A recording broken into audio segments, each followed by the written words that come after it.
Manipur ahan boining asi Omicron ge case ama thengnakrai. Jenims ki director L Devena Tom TV da phongdor ki bagi matungina. State asida Omicron positive oiba mioi adu haukiba matam khargi mamangda African country Tanzania dagi Delhi da laklaba matung Imphal da thungnakibani. Imphal da thungnabaga numit nipani suba matamda RT-PCR test tawbada positive oibadagi mioi adugi sample adu genome sequencing gi damak thaki loinena ngasi Omicron positive oire haiba khanglakibani hairi. Nongna thengnakiba Omicron positive oireba mioi adu Imphal West district ki manungsanba Tera Yangkhom leraktage masagi sahi nipunipan suraba mioini. Hojik mioi adu Jenims ki akhanana thorang tawraba mafam amada thamduna treatment chathari. Pabgi oina mioi adugi haksangi phibam fana leiri. Amaromda positive oiraba mioi adugi imungi mioi ahumsu treatment chathari. Adubu makoigi sample sing genome sequencing taunaba sem sari haina Director Professor L Devena makha tarakli. Positive oiraba ma hojul dila ma ki international traveler ni ma Tanzania digi lapani diga India Delhi da thungarga segi ithali yo kibne adama ki koina genome sequencing tharma tamda nasi ji positive oina lapa. Ma exactly tariko ai amsan khantu tadi khangro madindi ma ki koi deda ideas le matungda Manipur da thungya aduga India da lakpa yawba Delhi da yawba sidagi Manipur da yawba ideas sugani mita koi test tawbani aduna test tawba koina kemana PCR positive ebo koina jinisa thamani jinisa le next da koina apna thamani genome sequencing thamani. Director Professor L Devena Makatana Fongdor Kibada Omicron variant asi sandopa thurabasu ka hena sathiva khudong thiba thoanba variant ate adumainamak laina tilna dagi ngakthokna ba haksangi leiriba immune system sonba mioi singdadi khara hena section ba mathok tai herakli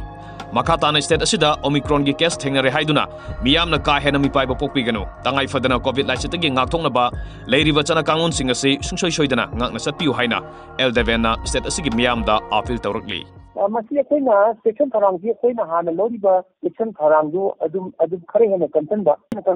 adumi koi moiji separate oina mayam dagi isolate oina koi hosta da thamba dagi koi covid care center do orga su separate oina thamba adu sakari aduga yakoi hana yakoi ne ribo covid appropriate behavior se ena section ba ken masking thadna fit oina masking happy ba distancing thadna koi 2 meters distancing toba or more when a distancing toba can washing fajra toba sanitize fajra toba ade kwadi mawi bidi koi vaccine ka to ko vaccine ka koi second dose ji oni amsina koi vaccine ka to pi bata kar oi ado ya koi sigi next step ta koi booster dose ka amna koi ready le ra adi sahi atin tu the method up to the extent of 15 to I think because the koi vaccine ka na koi plan toba hora development ki de shema to ni adna adi ya koi na yamna koi na ji to bugade ji koi to ji yamna koi covid appropriate behavior masi khare ni section na sai mari ba sekta lena na vaccine fajna to full dose toba ni akai ka he koi to tonia le ke ado government ni khubam topa ko